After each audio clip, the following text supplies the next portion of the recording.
If you have been struggling to get sales from your design work or understanding what you really need to do to make money, I have the workshop for you. On September 23rd, I'm hosting my first ever Profitable Designer Workshop. This 1-day, 3-hour workshop is only $97, but I have a discount for all my podcast listeners. Go to carinagardnercourses.com/profit and put in the code podcast for $50 off. I can't wait to see you more profitable. Welcome to the Make and Design Podcast. I'm your host, Carina Gardner.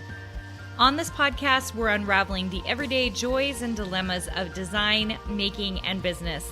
For makers who want to be designers and for designers who are makers, this is your inside scoop to help you grow your business and bring more creativity to your life. We are fast approaching the holidays, and I thought it would be fun to do an episode just talking to you about how you plan on showing up for the holidays. So this is kind of a lighter one, but I think the way we show up in life, and sometimes the way we show up for the big events in our lives is a key indicator to how we are currently living, right? So I was just thinking about kind of the things that are coming up. We've got Thanksgiving coming up for Americans, and then we have all the Christmas holiday stuff along with all the wonderful things that are happening for all different religions during this time.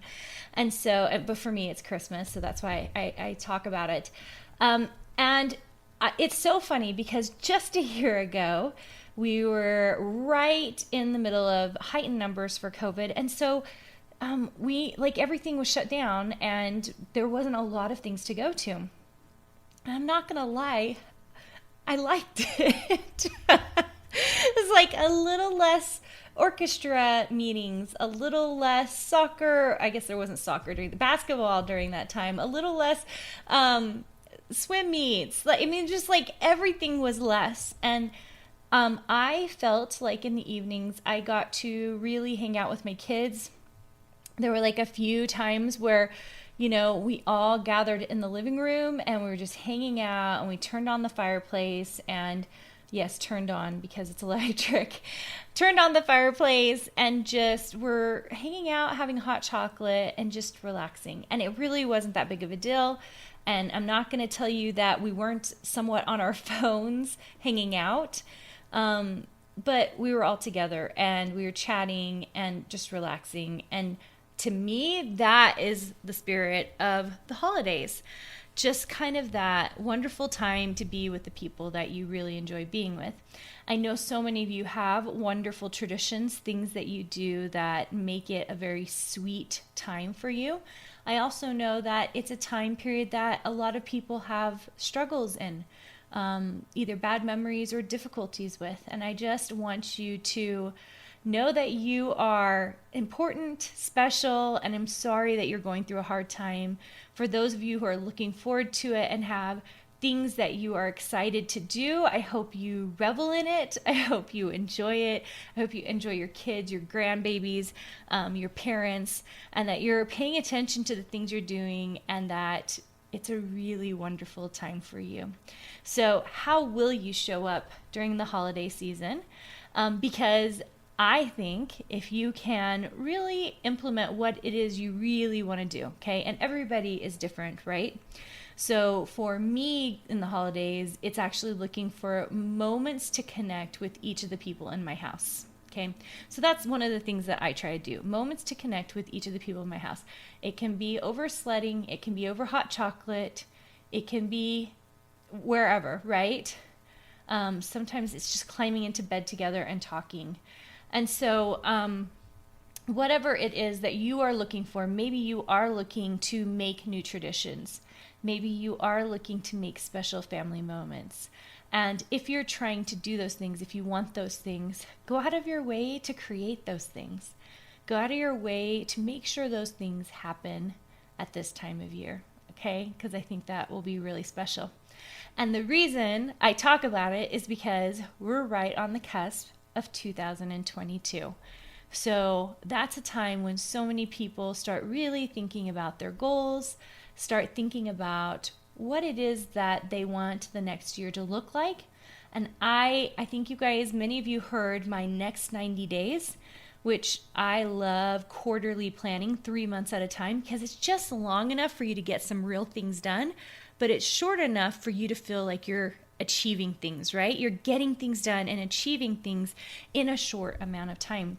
So I like this time of year because we're right in the middle of the last quarter of the year. And if you made some quarterly goals, which I always do at the beginning of October, I'm thinking about what I'd like to accomplish so that this year feels like a good year, then you walk in to the next year feeling really strong and having a clear vision for what you want to do, okay? For designers, and I know a lot of my Design Suite members, Design Bootcamp people come and listen to this podcast. I want to tell you that one of the best things you can do is just finish off this year strong. So many people are waiting for the next year to make it strong. And the truth is, the people who really are going to have a strong next year start now. They're making goals now. They're following through on their goals and their resolutions now, even from the previous year, right? Like looking back at our goals, making sure that we're accomplishing what we need to accomplish. Those people, you, I hope, are going in to 2022 or whatever your next year is, if you're listening to this much, much later, that you go into it feeling strong because you accomplished the things that you needed to the last year. How much easier it is to believe in yourself for the coming year and what you're going to accomplish if you come out of the last year having accomplished a lot of things, right? It's just like it adds fuel to the flame. So like people's identities are driven by patterns, right? So if we show a pattern of trying to achieve our goals, what happens? Well, if we're always achieving our goals, it's really easy to walk into the next year creating goals and going, I'm going to achieve these, right? Whereas if we give up on our goals now or give up the way that we're showing up now, what happens? Well, you create new goals in the new year and you're not totally sure how you're going to accomplish it. And you're one of those people who ends up giving up on the list January 31st, right? Or February 1st. And I don't want you to have to be that person because I know that you can do more than that. And that's why I do like quarterly goals because, you know, it's really hard to make I think yearly goals are tough, you guys, really, really tough. So that's why I like the 3-month goals. And if you're in the middle of, maybe you didn't make any goals October 1st, make some goals now. What do you want to accomplish by the end of the year, okay? And finish it off really strong. Hey, did you know that you can visit me at makeanddesign.com to learn more about this podcast and join my VIP group for weekly freebies? I can't wait to see you there.